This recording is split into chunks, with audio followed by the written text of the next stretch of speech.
संस्कृताय नमो नमः सर्वेभ्यः स्वागतम्।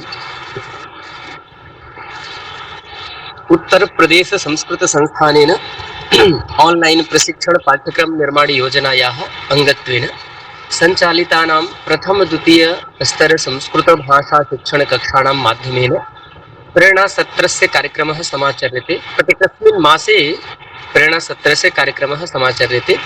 तस्य अंतर्गते आयोजिते कार्यक्रमेऽस्मिन् भवतां सर्वेषां स्वागतमस्ति। अधुना अहं संचालक महोदयेन समागतानाम् अत्र समुपस्थितानां तत्र परिचयं प्रदातुम् आदिष्टोऽस्मि। अद्य अस्माकं सौभाग्यं यत् संस्कृतस्य परम विद्वांसः अस्मन् मध्ये समागताः सन्ति। तावत् आदौ परिचयं कारयामि। अत्र सत्रेऽस्मिन् समुपस्थिताः अत्र विराजन्ते डॉक्टर अखिलेश कुमार मिश्र महाभागाः, इमे महोदयाः केन्द्रीय संस्कृत विश्वविद्यालयस्य श्री सदा शिव परिसरे व्याकरण विभागे अतिथि अध्यापक रूपेण अलङ्कृताः सन्ति। महोदयानां स्वागतं। परिचयसत्रेऽस्मिन् एकं परिचयम् इतोपि कारयामि। अत्र अस्माकं तत्रस्य प्रेरणादायकाः अस्मत् संरक्षकाः मान्यनिदेशकाः विनय श्रीवास्तव महोदयाः सन्ति। तस्मिन्नेव क्रमे संस्थानेन सञ्चालितायाः समग्र सम्भाषण योजनायाः यः पर्यवेक्षकं करोति तादृश योजना सर्वेक्षकाः श्रीमन्तः भगवान् सिंह महोदयाः सन्ति। एते महोदयाः संस्कृत कार्याय सर्वदा तत्पराः भवन्ति। क्रमे अस्मिन् इतोपि परिचयं कारयामि। संस्थानस्य कार्यालयी कार्येषु सर्वदा संलग्नाः भवन्ति। अस्माकं तत्र पाठक महोदयाः, शान्तनु मिश्र महोदयाः, शिवम महोदयाः, पूनम मिश्र महोदयाः, इति महोदयाः अस्माकं सर्वदा सहायं कुर्वन्ति। यत्किमपि कार्याणि भवन्ति, कार्यालयस्य कार्यं यत्किमपि भवति तत्र महोदयानां सहायं वयं सर्वदा प्राप्त कर्तुं शक्नुमः। समग्रे प्रशिक्षणम् अस्मिन्नेव क्रमे एकम् इतोपि महत् परिचयं कारयामि।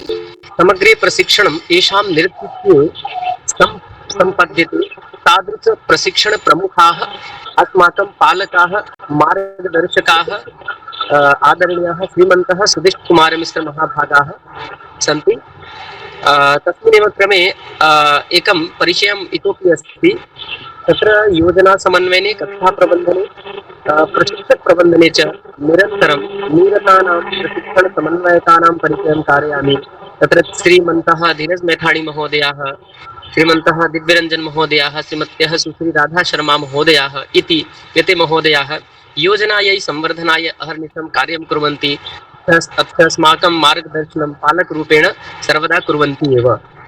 तस्मिन्नेव क्रमे अत्र समुपस्थिताः सन्ति अस्माकं मित्रप्रशिक्षकाः संस्कृतसेवायै। अस्माकं मित्रप्रशिक्षकाः तत्र ओम दत्त द्विवेदी महोदयाः, पंकज शर्मा महोदय, शिवप्रताप मिश्र महोदयाः सन्ति। इतोपि नामानि सन्ति, अति संक्षेपेण मया परिचयं दत्तं। नमः संस्कृताय सर्वेभ्यः नमो नमः। बहु उत्तमं, बहु धन्यवादः महोदयं परिचयं कारितवान्। अस्मिन्नेव क्रमे अद्यतन पञ्चाङ्गकथनाय अहं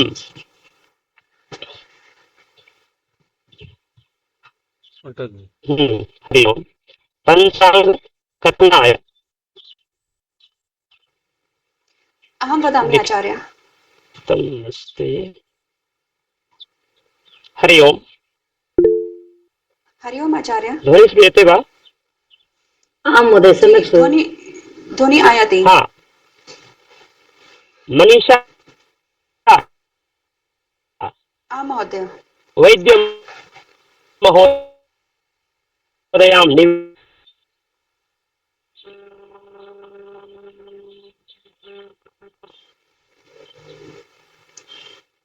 सर्वेभ्यः नमो नमः।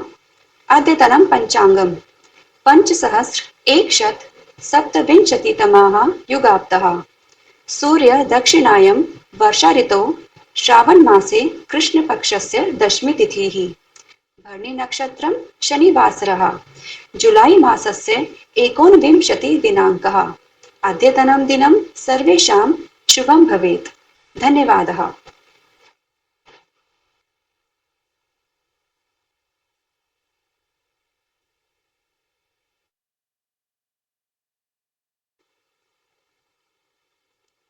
मम ध्वनि आयति? शिवप्रताप महोदय माइक ओम म्यूट् अस्ति। शिवप्रताप महोदय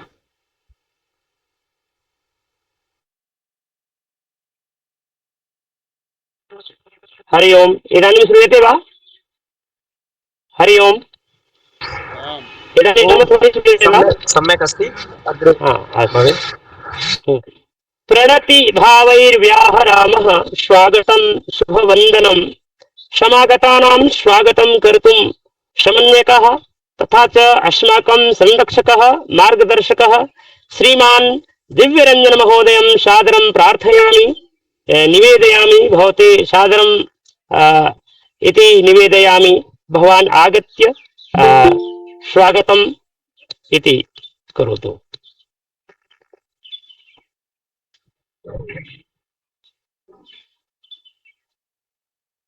प्रथमावसरम् आदायस्य विषयः उत्तर प्रदेश संस्कृत संस्थान पक्षतः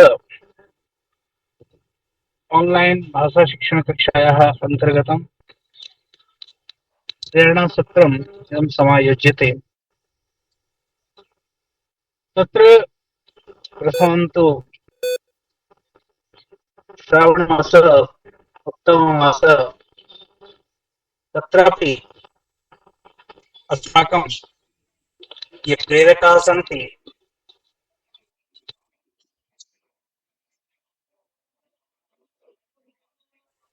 ते साक्षात् श्रीक्षेत्रात् स्वागताः वर्तन्ते। तत्र अन्यदपि अस्माकं सौभाग्यमेव। मासोत्तमे मासे तीर्थस्थलीतः आचार्याः प्रेरणां प्रदातुम् आयान्ति चेत् अस्मत् पुण्यकर्मणः फलमेव तत्। तत्र सर्वादौ अहम्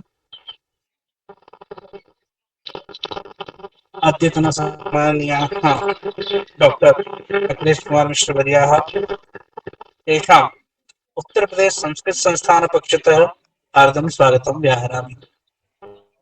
अथ च अस्माकमेव संस्थानस्य मान्याः निदेशकाः ये सर्वदैव संस्कृतस्य प्रसाराय चिन्तिताः भवन्ति, प्रयत्नशीलाः भवन्ति, तेषां निदेशकानामपि अत्र स्वागतं व्याहरामि। अथ च संस्थानस्य समेषामपि सुयोग्यानां सम्माननीयानाम् अस्माकं प्रशिक्षण प्रमुखानाम् अथ च अहर्निशं शीलवतां समेषामपि आत्मीय अथ च सरस्वती साधना तत्पराणां प्रशिक्षणां च उत्तर प्रदेश संस्कृत संस्थान पक्षतः अस्मिन् प्रेरणा सत्रे हार्दं मोदं च स्वागतं व्याहरामि। भवन्तः संस्थानेन सह प्रायः सुपरिचिताः, पुनरपि किञ्चित् सामान्येन संस्थानस्य कार्याणि अत्र वच्मि। यदारभ्य संस्थानस्य स्थापना अभवत् तदारभ्य लक्ष्यम् एकमेव, संस्कृतभाषायाः प्रचारप्रसारः इति धिया संस्थानं सर्वदैव कार्यं करोति। तेषु कार्येषु बह्व्यः योजनाः, तासु योजनासु काचित् अन्यतमा श्रेष्ठा योजना वर्तते इयम् ऑनलाइन माध्यमेन संस्कृतभाषा कक्षा। यया योजनया न केवलं भारतात् अपि च विदेशादपि छात्राः लाभान्विताः भवन्ति। इयं योजना प्रतिमासं 20 दिवसात्मकम् एकं सत्रं प्रचलति। प्रत्यहम् एका होरात्मिका कक्षा। तत्र एका होरात्मिका कक्षा, तत्र च स्तरद्वयं, प्रथमं द्वितीयं च स्तरद्वये कक्षाः सम्पद्यन्ते। अतः बहवः स्वसौविध्यानुगुणं स्वसौकर्यानुगुणं स्वस्थाने एव स्थित्वा स्वसमयानुगुणं लाभान्विताः भवन्ति। तथैव एका योजना, प्रदेशव्यापिनी योजना वर्तते, गृहे गृहे संस्कृतम् इति। अनया योजनया ऑफलाइन माध्यमेन प्रदेशस्य प्रायः सर्वेष्वपि जनपदेषु संस्कृतभाषाकक्षाः प्रचलन्ति। तत्र ऑफलाइन माध्यमेन छात्राः लाभान्विताः भवन्ति। पुनश्च अस्माकं संस्कृते निहितविद्याः सुरक्षिताः स्युः एतदर्थं योगकक्षाः, ज्योतिषपौरोहित्य कर्मकाण्डादिकक्षाः अपि प्रचलन्ति। तथैव बहूनि संस्कृतसम्मेलनानि, शोधसङ्गोष्ठयः, छात्राणाम् उत्साहवर्धनाय प्रतियोगिताः, अस्मत् गुरूणाम्, अस्मद्विदुषां समेषामपि सम्मानकार्यक्रमः, एतादृशाः बहवः कार्यक्रमाः आवर्षं प्रचलन्तः सन्ति। तत्र भवन्तः समेऽपि सहायकाः एव। नूनमेव अहम् आशासे अत्र अधीत्य भवन्तः समेऽपि लाभान्विताः भवन्ति। यदि लाभान्विताः भवन्ति चेत् अस्माकं कर्तव्यं यत्र कुत्रचित् पुण्यफलं प्राप्यते तत्र अन्यानपि प्रेरयामः। तेऽपि अनया योजनया लाभान्विताः कथं भवेयुः इति चिन्तयामः। तेषामपि पञ्जीकरणं कारयामः, येन अस्मत् यत् लक्ष्यमस्ति समेषामपि भारतीयानां लक्ष्यमस्ति संस्कृतभाषा अस्माकं जनभाषा भवेत् इति। एतत् लक्ष्यं नूनमेव सिद्धं भविष्यति। अतः भवन्तः समेऽपि जागरूकाः भवन्तु, समेऽपि प्रयत्नशीलाः भवन्तु, समेऽपि संस्कृतसम्भाषणशीलाः भवन्तु इति भवत्सु विनिवेद्य पुनरेकवारं भवद्भ्यः सर्वेभ्यः शुभकामनाः प्रयच्छन् स्वां गिरां विरमामि। धन्यवादः।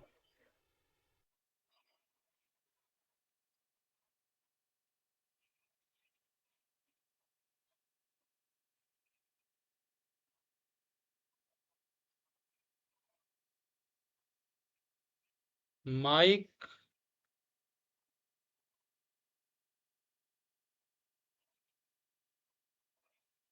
शिव प्रताप महोदय माइक म्यूट अस्ति। हरि ओम्।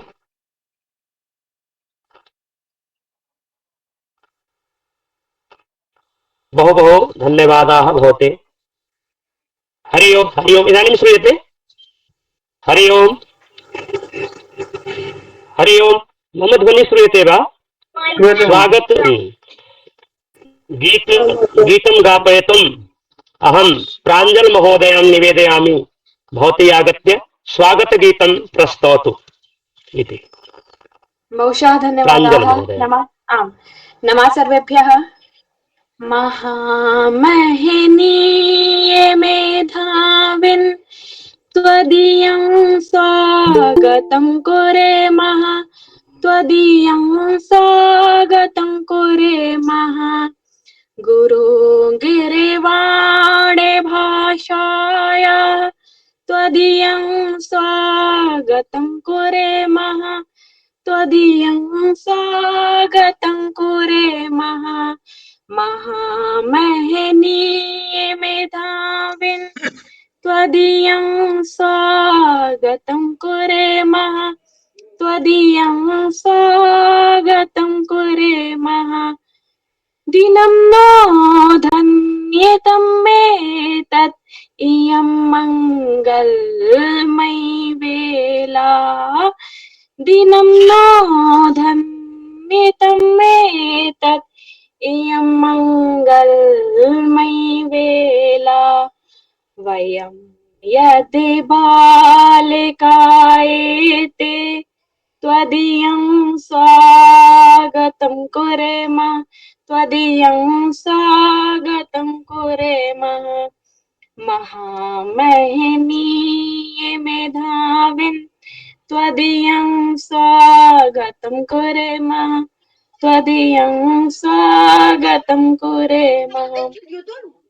न काचित् भावेन भक्तिः, न काचित् साधना शक्तिः, न काचिद् भावेन भक्तिः न काचित् साधेन शक्तिः परं श्रद्धा सुमाञ्जलिभिः त्वदीयं स्वागतं कुर्मः त्वदीयं स्वागतं कुर्मः महामहिनीये मेधाविन् त्वदीयं स्वागतं कुर्मः त्वदीयं स्वागतं कुर्मः किमधिकं ब्रूमहे श्रीमन् निवेदनमे तदेवेकम् किमधिकं ब्रूमहे श्रीमन्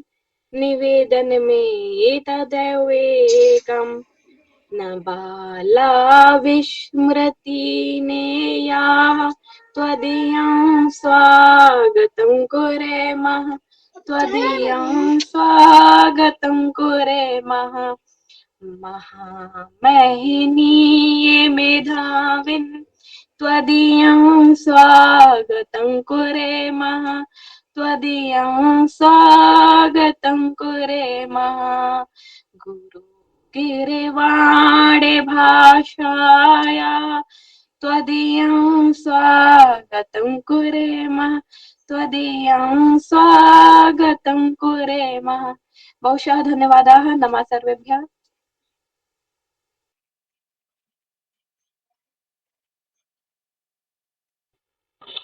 बहु बहु धन्यवादाः भगिन्यै भवती स्वागतगीतम् इति प्रस्तुतवती। अस्तु, अस्मिन् क्रमे एव हास्यकणिकानिमित्तं विजया भगिनीं निवेदयामि। भवती आगत्य हास्यकणिकां प्रस्तौतु। सर्वेषां स्वागतं। नमो नमः। किञ्चित् असाम एकदा महेश तस्य मित्रस्य रमेशस्य गृहं गतवान्। पिपासितेन तेन पृष्टं जलं कुत्रास्ति? रमेशः परिहासं कुर्वन् घटे। महेशः उक्तवान्, घटः कुत्रास्ति? पाकशालायां। पाकशाला कुत्रास्ति? गृहे। गृहं कुत्रास्ति? ग्रामे। ग्रामः कुत्रास्ति? तालुकायां। तालुका कुत्रास्ति? जिलायां। जिला कुत्रास्ति? राज्ये। राज्यं कुत्रास्ति? भारते। भारतदेशः कुत्रास्ति? एशियाखण्डे। एशियाखण्डः कुत्रास्ति? पृथ्व्यां। पृथ्वी कुत्रास्ति? जले। जलं कुत्रास्ति? घटे। अरे, केवलम् एकशतं परिमितस्य जलस्य कृते त्वया सम्पूर्ण पृथ्व्याः परिभ्रमणं करितं। हास्यमित्येतं क्रोधेन महेशोक्तम्।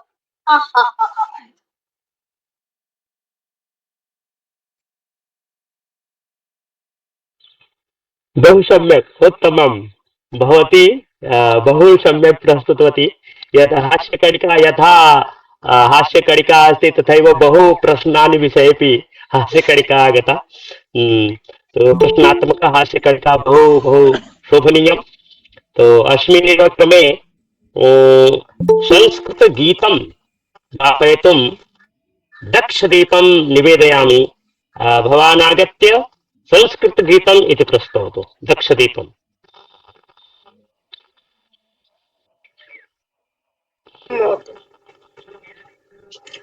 भारतम् भारतं भारतं भवतु भारतं भारतं भारतं भवतु भारतं शक्तिसमृतं युक्तिसमृतं शक्तिसमृतं युक्तिसमृतं शक्तियुक्तिसमृतं भवतु भारतं भारतं भारतं भवतु भारतं भारतं भारतं भवतु भारतं शस्त्रधारकं शास्त्रधारकं शस्त्रधारकं शास्त्रधारकं शस्त्रशास्त्रधारकं भवतु भारतं भारतं भारतं भवतु भारतं भारतं भारतं भवतु भारतं रीतिसंस्कृतं नीतिसंस्कृतं रीति संस्कृतं नीति संस्कृतं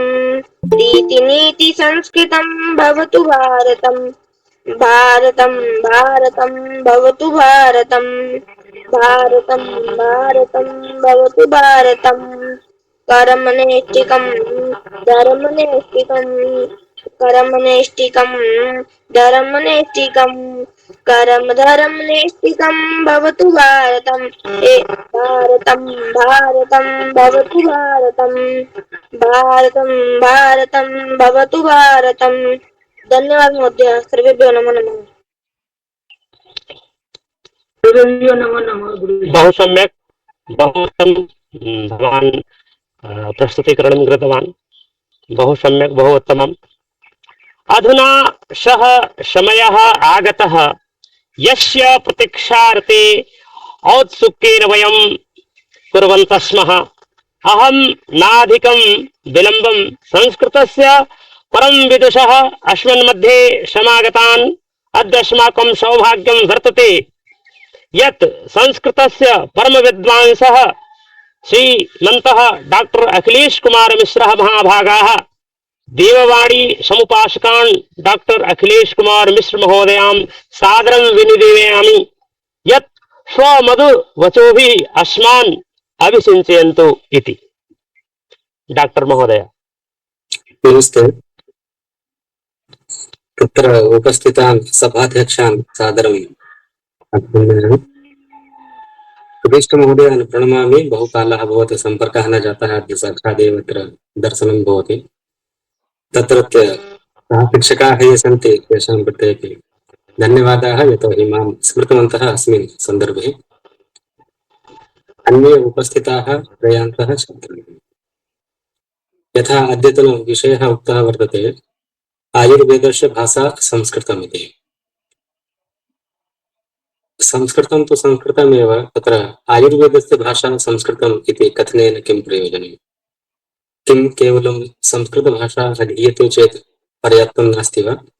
अथवा अस्माभिः सामान्यरूपेण या संस्कृतभाषा अधीयते पुनश्च आयुर्वेदे या भाषा वर्तते तत्र कश्चन भेदः अस्ति वा?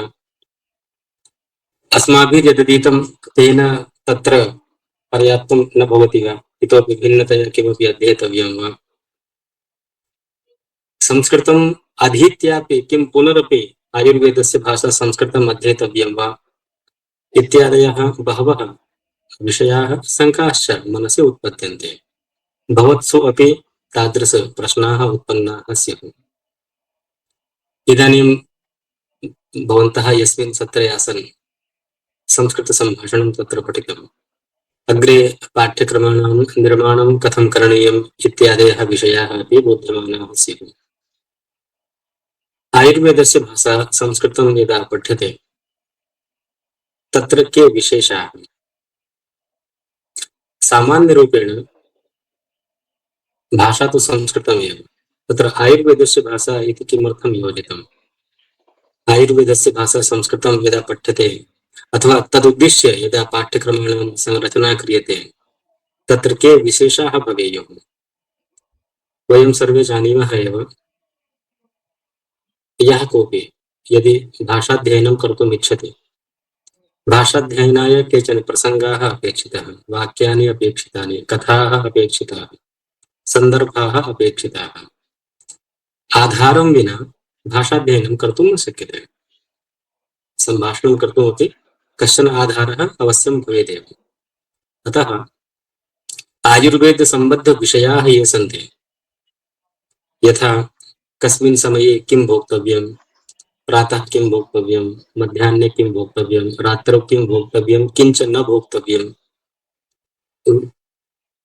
विधिविषयकाः विषयाः, निषेधविषयकाः विषयाः ये सन्ति तत्सर्वम् आधारीकृत्य पाठस्य संरचना कर्तुं शक्यते। अथवा ये भाषाम् अध्येतुम् इच्छन्ति तादृशपाठसंरचनाः वर्तन्ते येषाम् आधारेण ते भाषाभ्यासं कर्तुं शक्नुवन्ति। अनेन अनेके लाभाः। प्रथमं तु तत्र भाषाज्ञानं भवत्येव। भाषाज्ञानेन सह आयुर्वेदसम्बद्धविषयाः अपि ज्ञायन्ते। आयुर्वेदे ये शब्दाः सन्ति, यानि औषधानि सन्ति तेषां नामानि अपि ज्ञायन्ते। तेषु बहुविध औषधानि अस्माकं गृहे सन्ति, किन्तु तत् वयम् उपस्करनाम्ना जानीमः। उपस्करः नाम मसाला, यथा जीरा, अजवाइन्, मेथी इत्यादि अस्ति खलु, तद् वयं मसाला इति नाम्ना प्रयोगं कुर्मः। आयुर्वेददृष्ट्या यदि पश्यामः तत्सर्वम् औषधमेव। जीरिकौषधम् इत्यादिकं तत्र नाम उक्तं वर्तते। यद् औषधमस्ति तद् अस्माकं पाकशालायां कथमिति, किं पाकशालायाम् औषधानि प्रयुज्यन्ते वा, किं दिनानुदिनम् अस्माकं भोजने औषधम् अपेक्षितं वा इत्यादि विषयाः अपि कदाचित् मनसि आयुः। किं भोजने अपि औषधानि अपेक्षितानि वा? यदि अस्माभिः जीवनीयम्, आरोग्यतया जीवनीयं, कदापि अस्माकं शरीरे रोगाः एव न भवेयुः इति धिया यदि जीवनं करणीयं, जीवनं यापनीयं, तर्हि अवश्यम् आयुर्वेदस्य अनुकरणं करणीयम्। अद्यत्वे प्रायः तथा न दृश्यते। आपणेषु यल्लभ्यते, यद् रुचिकरं भवते तच्च स्वीक्रियते। दिनं न दृश्यते, रात्रिः न दृश्यते, यदा कदापि बुभुक्षा जायते, यद् रुचिकरं तद् भुज्यते। तस्य प्रभावः आरम्भिककालेषु न ज्ञायते। वर्षानन्तरं, वर्षत्रयानन्तरं, पञ्चवर्षानन्तरं तस्य दुष्प्रभावः दृश्यते। स्थूलता आयाति, सुगर् इत्यादि, मधुमेह इत्यादि रोगाः वर्धन्ते, कोलेस्ट्राल् अर्थात् रक्तचाप इत्यादि समस्याः वर्धन्ते एव। ताः सर्वाः समस्याः किमर्थम् आगताः? किञ्चित् पूर्वं पश्यामश्चेत् अस्माकं ये पूर्वजाः अथवा इदानीमपि ये ग्रामीणाः सन्ति, तेषां तादृशाः रोगाः न सन्ति एव। तेषाम् आयुः यदि पश्यामः, कश्चित् 60 वर्षीयः, कश्चित् 70 वर्षीयः, 80 वर्षीयः, 90 वर्षीयश्चेदपि तत्र मधुमेहः नास्ति, रक्तचापस्य समस्या नास्ति, कोलेस्ट्राल् इत्यादि तेषां नास्ति एव। कथं? तेऽपि मनुष्याः एव खलु, तेऽपि खादन्ति एव, अस्माकम् अपेक्षया ते अधिकं खादन्ति। तैलमपि सम्यक् खादन्ति, मधुरादिकमपि सम्यक् खादन्ति, तथापि तेषां रोगः नास्ति। तत्र किमपि कारणं ज्ञातं वा? एतावत् भुक्त्वा अपि ते कथं स्वस्थाः सन्ति? ग्रामे अनेके लाभाः अपि सन्ति, क्वचित् हानयः, लाभाः अपि अधिकाः। कारणं ते इच्छन्ति चेदपि बहु आधुनिक उपचाराः तत्र न लभ्यन्ते। अद्यत्वे तु तत्रापि पैक्ड ऑयल इत्यादि आगतम्, किन्तु इदानीमपि यदि पश्यन्ते गोधूमचूर्णादिकं ते स्वयमेव पेषणं कारयन्ति। तत्र केमिकल् इत्यादि मेलनं न भवति, यावत् शक्यं शुद्धम् आहारं ते प्राप्तुं शक्नुवन्ति। किन्तु ये नगरे आगताः तेषां कृते शुद्ध आहारः अस्ति वा इति तु इदानीं विचारणीयमेव। गोधूमचूर्णमपि अद्यत्वे यद् आनीयते तत् शुद्धं वा वक्तुं न शक्यते। अनन्तरं तत्र यथा निर्माणं करणीयं, ते सर्वे विधयः तत्र पालिताः वा इत्यपि न ज्ञायते। कारणं व्यापारिणः लाभमेव इच्छन्ति, शुद्धमस्ति इति प्रदर्शयन्ति, वस्तुतः शुद्धिः तत्र नैव भवति। कारणं शुद्धिं कुर्वन्ति चेत् अधिकव्ययः भवति, तेषाम् अधिकलाभः अपेक्षितः, न तु भवतां स्वास्थ्यलाभः। भवतां स्वास्थ्यं भवतु वा गच्छतु वा, तेषां प्रयोजनमेव नास्ति। अतः आयुर्वेदः केवलं भाषादृष्ट्या एव अध्येतव्यः इति न, स्वास्थ्यदृष्ट्या अपि आयुर्वेदस्य अध्ययनं करणीयं। कदाचित् मनसि आगच्छेत् आयुर्वेदस्तु आयुर्वेदशिक्षकैः अध्येतव्यः, ये आयुर्वेदं पठन्ति ते छात्राः, तैः आयुर्वेदः अध्येतव्यः। वयं तु सामान्यजनाः, अस्माभिः किमर्थम् आयुर्वेदः अध्येतव्यः इत्येवं प्रश्नः आगन्तुमर्हति मनसि। आयुर्वेदः केवलं वैद्यैः एव अध्येतव्यः इति नियमः नास्ति। यः स्वस्य जीवनं रक्षितुम् इच्छति तेन सर्वेण अपि जनेन आयुर्वेदः अध्येतव्यः। सम्पूर्णम् अध्येतुं यदि न इच्छति, तत्र विभिन्नाः भागाः सन्ति, यथा आहारचर्या। आहारचर्या इत्युक्ते अस्माकम् आहारः कथं भवेत्, किं भोक्तव्यं, किं न भोक्तव्यं, कस्मिन् मासे किं भोक्तव्यं, किं न भोक्तव्यम्। इदानीं तत्र मातृभाषासु अपि भवन्तः दृष्टवन्तः स्युः, चौपाई माध्यमेन विभिन्नविषयाः उच्यन्ते। चैत्रमासे किं न भोक्तव्यं, वैशाखमासे किं न भोक्तव्यम् इत्यादि भवद्भिः श्रुतं स्यात् खलु।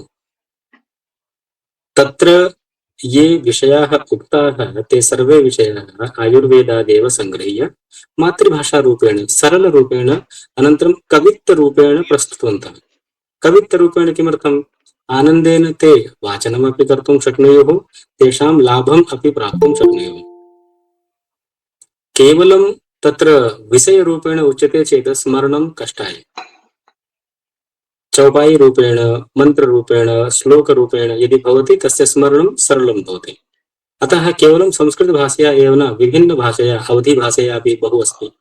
तत्र तत्रत्यजनैः निर्मितम् अस्ति। केवलम् अवधि न, प्रत्येकं भाषायां, तेलुगु भाषायां पश्यन्ति चेत् तेषां भाषायाम् अपि तथा प्रयोगाः सन्ति। ते प्रयोगाः प्रायः लोकोक्ति इति शब्देन व्यवह्रियन्ते। भवद्भिरेव श्रुतं स्यात्। आयुर्वेदे केवलम् उपचारः नास्ति, उपचारः न्यूनः। उपचारः इत्युक्ते किमपि जातम् इदानीं चिकित्सा करणीया, शल्यचिकित्सा करणीया वा, अन्यत् किमपि औषधादिकं दातव्यं वा इत्यादि विषयाः बहु अधिकाः न। तत्र 15% 20%, 15 to 20% तावदेव। अन्यद् यद् अस्ति 80तः 85% ये विषयाः सन्ति, ते सर्वे विषयाः किं करणीयं, किं न करणीयम्, विधिवाक्यं निषेधवाक्यम् इत्येव अधिकं तत्र वर्तते। आयुष्यं यः रक्षितुम् इच्छति तेन मनुष्येण जीवनं कथं जीवनीयं, किं भोक्तव्यं, किं न भोक्तव्यं, कस्यचित् समस्या वर्तते चेत् तेन किं भोक्तव्यं, वातरोगेण यः पीडितः तेन किं न भोक्तव्यं, किञ्च भोक्तव्यम्, उभयमपि तत्र निर्दिष्टं वर्तते। पूर्वं भवद्भिः दृष्टं स्यात् ग्रामेषु। ग्रामस्य उदाहरणं किमर्थं वदामि इत्युक्ते, नगरेषु इदानीं तथा उपलब्धिः अस्ति वा न वा न जाने, ग्रामेषु इदानीमपि अस्ति। ग्रामीणमहिलाः प्रायः न जानन्ति एतत् कार्यं किमर्थं क्रियते, कारणं न ज्ञायते। यदि भवन्तः ताः पृच्छन्ति चेदपि ताः एतदेव उत्तरं वदन्ति, अस्माकं मातरः एवं कुर्वन्ति स्म, अतः वयमपि एवमेव कुर्मः। किं कारणं पृच्छामः चेत् ज्ञानं नास्ति। किन्तु कदा रात्रौ तत् किमर्थं न क्रियते, मध्याह्ने एव किमर्थं, यथा कारवेल्लम् अस्ति। कारवेल्लम् इत्युक्ते करेला, भवद्भिः श्रुतं स्यात्। करेला रात्रौ न भोक्तव्यम्। किमर्थं न भोक्तव्यम् इति पृच्छामः चेत् किमर्थम् इति न जानामि, न भोक्तव्यम् इति अस्माकं ज्ञानमस्ति, अतः रात्रौ तद् न भोज्यते। तर्हि कदा भोक्तव्यं? प्रातः मध्याह्ने। तथैव कर्कटी, क्षीरा ककडी इति यत् उच्यते, कर्कटी अपि रात्रौ न भोक्तव्या। किन्तु अद्यत्वे उपाहारमन्दिरेषु कर्कटी द्वारा निर्माय प्रयच्छन्ति ते। तद् महत्यै हानये, तद् भुक्त्वा हानिः जायते, किन्तु झटिति खलु तत्सर्वं न अनुभूयते, का समस्या जायमाना अस्ति, तस्य दुष्परिणामः कदाचित् मासे वर्षे वा आयाति। अस्माभिः यद् भुज्यते साक्षादेव तस्य दुष्परिणामः न, विषं चेत् साक्षात् ज्ञायते। अन्यद् औषधं यत् स्लो पाय्जन् रूपेण उच्यते, तस्य परिणामः, सुपरिणामः दुष्परिणामः साक्षादेव न प्राप्यते। अतः अल्मोनियं वर्तन यदुच्यते पात्रं, तद्वारा अपि अस्माभिः यः पाकः क्रियते तद्वारा अपि विषं वर्तते एव, किन्तु तस्य परिणामः साक्षात् न प्राप्यते। तस्य इतिहासमपि यदि भवन्तः पश्यन्ति, अल्मोनियं पात्रं किमर्थम् आगतम् इति चेत् अस्माकं शरीरे प्रतिरोधकक्षमताः याः सन्ति तासां विनाशाय एतत् सर्वं पात्रम् आनीतम्। सर्वप्रथमं ये कारागारेषु आसन् स्वतन्त्रसैनिकाः, तेषां शक्तिह्रासाय एतस्य पात्रस्य उपयोगः कृतः। अनन्तरं विभिन्न कुतर्कमाध्यमेन वा, षड्यन्त्रमाध्यमेन वा, कुतन्त्रमाध्यमेन एतत् सर्वं गृहं गृहं नीतम्। वाष्पस्थाली प्रेशर् कुकर् यदुच्यते तस्य उपयोगः नैव करणीयः। तत् क्रियते चेत् यः पाकः अस्माभिः क्रियते तत्र न्यूट्रिशन् 1-2% अवशिष्यते, सर्वं नश्यते। इदानीं तादृशं कुत्रापि गृहं दृष्टं वा यस्य गृहे वाष्पस्थाली नास्ति, प्रेशर् कुकर् नास्ति इति? अस्ति एव खलु, सर्वेषां गृहे अस्ति। शरीरस्य हानिः जायते, तद्वारा यद् विषं प्राप्यते तत्तु प्राप्यते एव, किन्तु अन्येन यद् न्यूट्रिशन् प्राप्यमाणमस्ति तन्न प्राप्यते। कारणं पाक निर्माण विधौ एव 90%, 92%, 97% पर्यन्तं नश्यते। वयं तु चिन्तयामः वयं सम्यक् भोजनं कुर्वन्तः स्मः, किन्तु निर्माण विधौ एव 90तः अधिकप्रतिशतं यावत् ते सर्वे पदार्थाः नष्टाः। तर्हि किं भुज्यते? तेन शरीरं कथं पुष्यते? शरीरं पुष्टं नास्ति चेत् किम् आरोग्यं रक्षते वा? नैव किल। अद्यत्वे अस्माकं जीवनम् अड्वर्टैस्मेण्ट् द्वारा जायमानमस्ति। दूरदर्शनेषु अथवा चलवाण्यां यत्किमपि प्रचारात्मकं विवरणम् आगच्छति तद् दृष्ट्वा तस्य आधारेण वयं क्रयणं विक्रयणं वा कुर्मः। तेन अस्माकं लाभः वा हानिः वा इति विचारः प्रायः न भवति। अद्यत्वे अपि ग्रामेषु अपि आगतम् अल्पाहारः करणीयः, किं 2 मिनट् में मैगी उच्यते। मैगी भुक्त्वा तत्र किमपि पोषकतत्त्वं प्राप्यते वा? मैगी निर्माणं कथं क्रियते एकवारं पश्यन्ति चेत् निःशुल्कं दीयते चेदपि कोऽपि न खादिष्यति। तद् वयं धनं दत्त्वा खादामः, किं तेन शरीरं रक्षते वा? शरीरमेव यदि न रक्षते, शरीरमाद्यं खलु धर्मसाधनम्। वयं जीवने यत्किमपि कर्तुम् इच्छामः तदर्थं शरीरम् आवश्यकं। शरीरं नास्ति अथवा शरीरं स्वस्थं नास्ति तर्हि किमपि कार्यं सम्पादयितुं शक्नुमः वा? अध्ययनं कर्तुं वा, पुस्तकानां संरचनां कर्तुं वा, अथवा यत्किमपि कार्यं समाजे किमपि कर्तुं वयं योग्यः भविष्यामः, अस्माकं सामर्थ्यं भविष्यति वा? नास्ति। ग्रामेषु ये वृद्धाः सन्ति इदानीमपि तेषां शरीरे तावती शक्तिः अस्ति यद् अद्यत्वे ये युवकाः तान् ते वृद्धाः पराजयितुं शक्नुवन्ति। कारणं तेषां भोजनं सम्यक् आसीत्, आहारः सम्यक् आसीत्। अद्यत्वे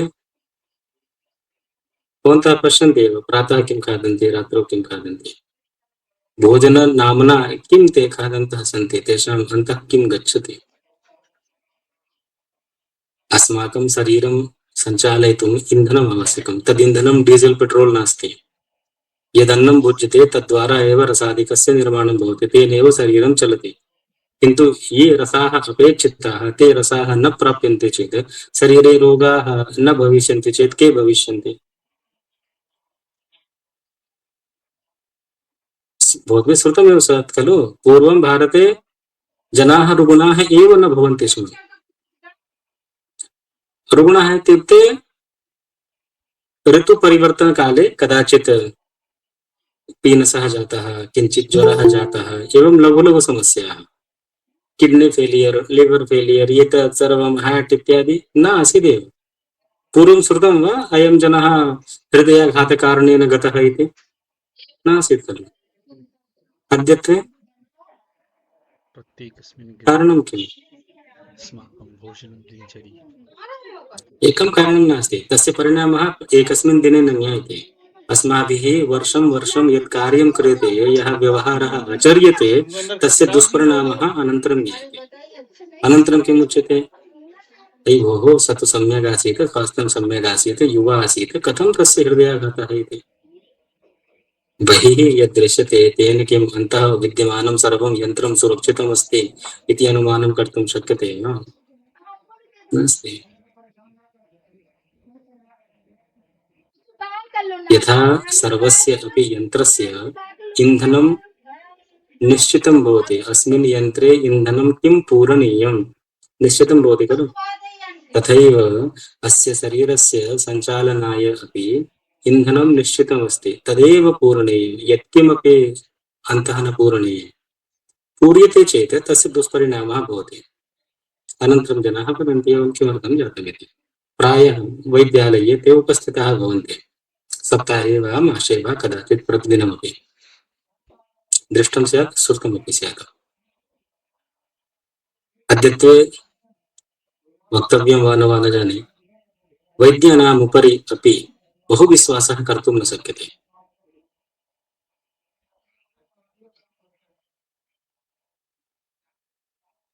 कदाचित् उच्यते स्म वैद्यः भगवान् समः, किन्तु अद्यत्वे तत्र हास्यकणिकारूपेण कश्चन श्लोकः उच्यते, वैद्यराज नमस्तुभ्यं यमराज सहोदर यमस्तु हरते प्राणान् वैद्यः प्राणधनानि च। श्रुतं खलु?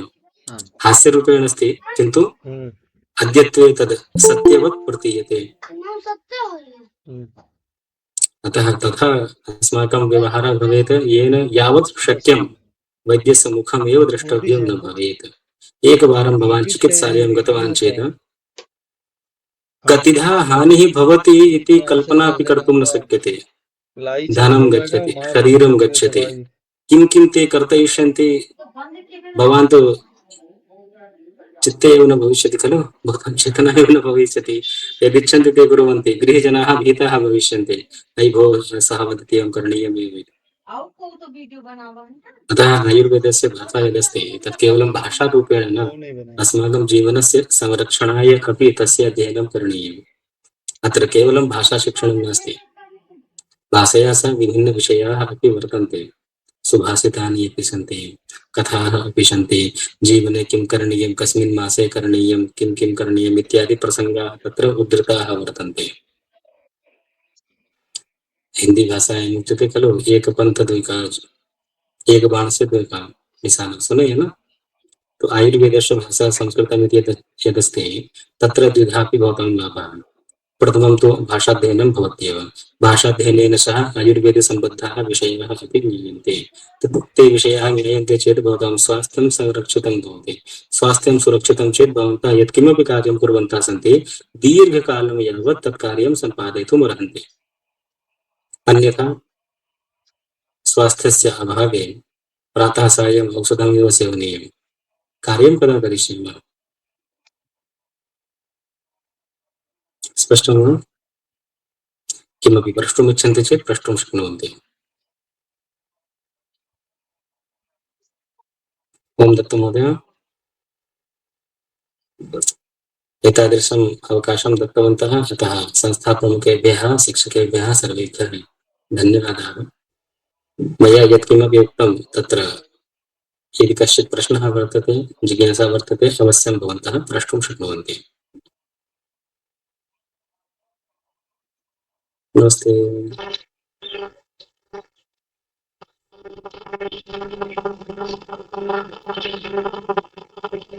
अस्तु, हरि ओम्। ध्वनि श्रूयते वा? श्रूयते। सादरं धन्यवादान् व्याहरामि। आयुर्वेदाधृत भवदीय मार्गदर्शनं वयं पाथेयरूपेण स्वीकृत्य कार्यं करिष्यामः। अद्य वयं ज्ञातवन्तः कि अस्माकं जीवने यत्किमपि भोज्यपदार्थं भवति तत्सर्वम् आयुर्वेदाधृत्य एव भवति। तो तत् स्वीकृत्य पुनः पुनः वारं वारं धन्यवादं। धन्यः भारत भूमिः, धन्या अस्माकं परंपरा।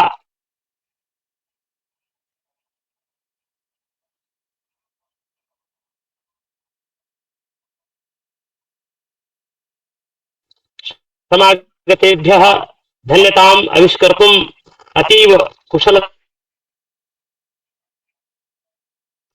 प्रस्तोतु।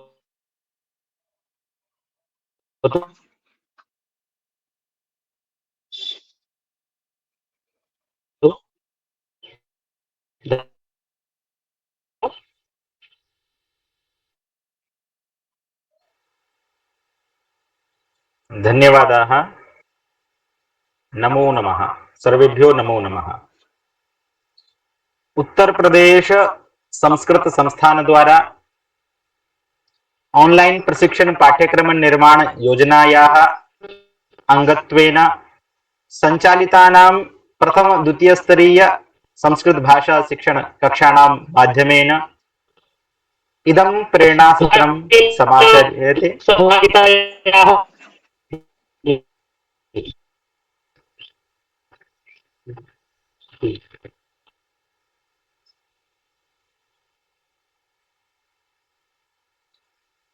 नमो नमः। मम ध्वनिः आगच्छति? आम् आगच्छति आगच्छति, भवान् कारयतु। जी। उत्तर प्रदेश संस्कृत संस्थानेन आयोजितेऽस्मिन् प्रेरणा सत्रेऽस्मिन् भवतां सर्वेषां स्वागतम्। अस्मिन् सत्रे वयं सर्वेपि महोदयानां पाठेयं प्राप्तवन्तः। मुख्यविषयः आसीत् आयुर्वेदस्य विषयः। स्वास्थ्यरक्षार्थम् आयुर्वेदस्य अध्ययनं सर्वेषां कृते अनिवार्यं भवतु इति महोदयाः अस्माकं मार्गदर्शनं कृतवन्तः। सर्वेषां स्वस्य स्वास्थ्यविषये जागरूकता भवतु। वयं सर्वेपि स्वास्थ्यं प्रति जागरूकाः भवेम इति आयुर्वेदस्य मुख्योद्देश्यमस्ति। अस्माकं ध्यानं तत्र भवतु इति। तथा च महोदयैः सत्यमेव उक्तं यत् आयुर्वेदे उपचारः न्यूनः, परञ्च सतर्कता अथवा सावधानी किं वयं वक्तुं शक्नुमः, कथं स्वास्थ्यं संरक्षणीयम् इत्यस्मिन् विषये विस्तृत व्याख्या वा विस्तृत विवेचना वा विस्तृतं ज्ञानम् उपलभ्यते। तथा च विज्ञान द्वारा जीवनम् अस्माकं प्रचलति। वयं वास्तविक रूपेण यदस्ति तथा वयं न जीवामः। विज्ञापनं दृष्ट्वा एव वयं सर्वं साधयामः, सर्वं कुर्मः। तस्य वास्तविकता किमस्ति तदा अस्माकं ध्यानाकर्षणं न भवति। एक हिंदी भाषायां यद् वदामः न, चकाचौंध इति दृष्ट्वा वयं सर्वं कुर्मः। तद् निवारणीयमस्ति। वास्तविकतया अवगत भूत्वा एव सर्वं करणीयम् अस्माभिः। तर्हि इदानीं अस्मिन् कार्यक्रमे अन्तर्गतेऽस्मिन् आयोजितेऽस्मिन् कार्यक्रमेऽस्मिन् भवतां भवद्भ्यः सर्वेभ्योऽपि धन्यवादं विज्ञापयामि। अस्माकं महत् सौभाग्यमासीत् यद् अद्य अस्माकं मध्ये केन्द्रीय संस्कृत विश्वविद्यालयस्य सदाशिव परिसरस्य व्याकरणाचार्याः महोदयाः उपस्थिताः आसन्। डॉक्टर अखिलेश कुमार मिश्र महोदयेभ्यः धन्यवादं विज्ञापयामि। सार्धमेव अस्माकं संस्थानस्य पदाधिकारिणः अस्य सत्रस्य प्रेरणादायकेभ्यः, अस्मत् संरक्षकेभ्यः, मान्य निदेशकेभ्यः, श्री विनय श्रीवास्तव महोदयेभ्यः अपि हार्दं धन्यवादं विज्ञापयामि। संस्थानेन सञ्चालितायाः समग्र संभाषण योजनायाः योजना प्रभारी रूपेण कार्यं करोति अस्माकं प्रधान सहायकेभ्यः भगवान् सिंह वर्येभ्यः हार्दं धन्यवादं विज्ञापयामि। तथा समग्रं प्रशिक्षणं येषां नेतृत्वे प्रचलति तादृश प्रशिक्षण प्रमुखेभ्यः सुधिष्ठ कुमार मिश्र महोदयेभ्योऽपि धन्यवादं विज्ञापयामि। अस्माकं समन्वयक गणः अपि अत्रैव उपस्थितः वर्तते। श्री दिव्यरंजन महोदयः, श्री धीरज मेठानी महोदयः, सुश्री राधा महोदया, एतेभ्योऽपि सर्वेभ्यो समन्वयकेभ्योऽपि धन्यवादं विज्ञापयामि। अत्र संत्र संचालने अस्माकं ये सहयोगं कृतवन्तः, येषाम् उचित सामञ्जस्य पूर्वकम् इदं कार्यक्रमं प्रचलति तादृश प्रशिक्षक बान्धवेभ्यः, ओमदत्त महोदयेभ्यः, शिवप्रताप महोदयेभ्यः, राजन दुबे महोदयेभ्यः अपि धन्यवादं विज्ञापयामि। तथा अस्मिन् कार्यक्रमे ये प्रतिभागं कृतवन्तः तादृश शिक्षार्थिभ्यः, अन्य सामाजिकेभ्यो अपि धन्यवादं विज्ञापयामि। ये आनन्देन अस्य सत्रस्य सहजरूपेण आनन्दं स्वीकृतवन्तः। ये केपि निर्देशाः, ये केपि यत्किमपि वयम् इतः प्राप्तवन्तः तस्य स्वजीवने वयं प्रयोगं कुर्मः, आचरामः इत्येव उक्त्वा अहं विरमामि। धन्यवादाः। नमो नमः। नमस्कारः।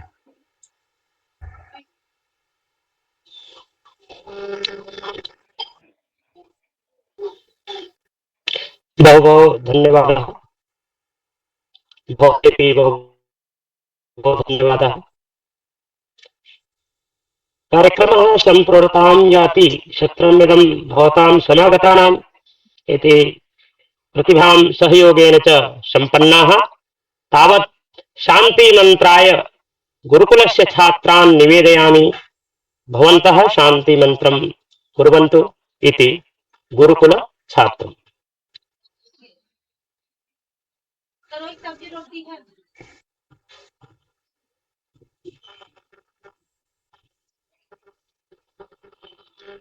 हरि ओम। मम ध्वनिः श्रूयते वा?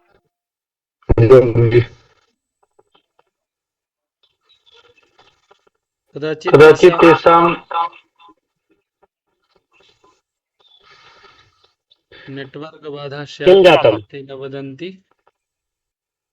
हम्म, इदानीं चाहक महोदय अस्ति। हम्म। आं महोदय। शान्तिमन्त्रं वदतु। चाहक महोदय। सर्वे भवन्तु सुखिनः, सर्वे सन्तु निरामयाः, सर्वे भद्राणि पश्यन्तु, मा कश्चित् दुःखात् भवेत्। ॐ शान्तिः शान्तिः शान्तिः। सर्वेभ्यः नमो नमः।